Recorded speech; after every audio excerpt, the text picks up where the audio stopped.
আর শুনলাম বউ তোমার সব সয় সম্পত্তি হাতে এলো পায়খানা করতেছে। আমি কি মিথ্যা কথা কইতেছি? আর বোকামি করিস না, নিজের হক বুঝছে ল।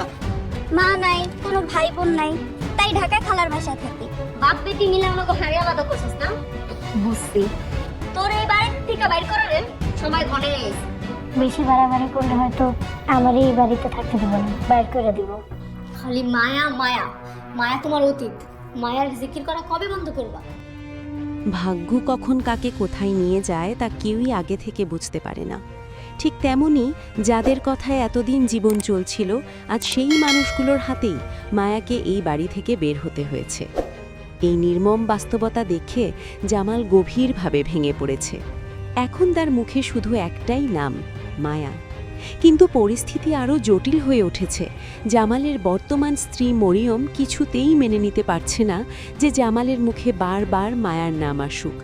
তার ভেতরে জন্ম নিচ্ছে অসহায়ত্ব আর ঈর্ষা, যা সম্পর্কটাকে ধীরে ধীরে ভেঙে দিচ্ছে। অন্যদিকে জামালের সৎ মা ও সৎ ভাই বোনদের চাহিদা দিন দিন বাড়ছে। তারা এখন অসৎ পথে জড়িয়ে পড়ছে, আর জামালকে তারা যেন সোনার হরিণ মনে করছে, যাকে ধরে রাখলেই তাদের স্বার্থ পূরণ হবে। অথচ জামাল একজন সৎ ও দিনদার মানুষ, তাই তাদের দূরে ঠেলেও দিতে পারছে না। এদিকে মায়ার জীবনও কম কঠিন নয়। তার দ্বিতীয় স্বামী কিছু গুরুত্বপূর্ণ বিষয় তার কাছ থেকে গোপন রেখেছে, ফলে মায়ার জীবনে একের পর এক সমস্যা তৈরি হচ্ছে। যখনই সে একটু সুখের দেখা পায়, ঠিক তখনই নতুন কোনো বিপদ এসে দাঁড়ায়। বিশেষ করে তার দ্বিতীয় স্বামীর বোন যেন তার সুখের পথে বড় বাধা হয়ে দাঁড়িয়েছে। মায়া মামি তাকে সংসারের দায়িত্ব নিতে পরামর্শ দিলেও মায়া তার নিজের স্বার্থের কথা কখনোই আগে ভাবতে পারে না। সে একজন সৎ, ইসলাম প্রিয় মানুষ। একইভাবে জামালও দিনদার, কিন্তু ভাগ্যের নির্মম খেলায় তারা আজ দুই প্রান্তে দাঁড়িয়ে। প্রিয় দর্শক, আপনারা ইতিমধ্যেই বৎসরাত নাটকের ২৬ নম্বর এপিসোড দেখে ফেলেছেন। এখন নিশ্চয়ই অধীর আগ্রহে অপেক্ষা করছেন ২৭ নম্বর পর্বের জন্য।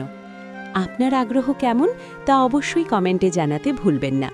এছাড়া প্রথম এপিসোড থেকে যারা এই নাটকটি দেখছেন এবং সামনে আরও দেখতে চান, সেটিও আমাদের জানান।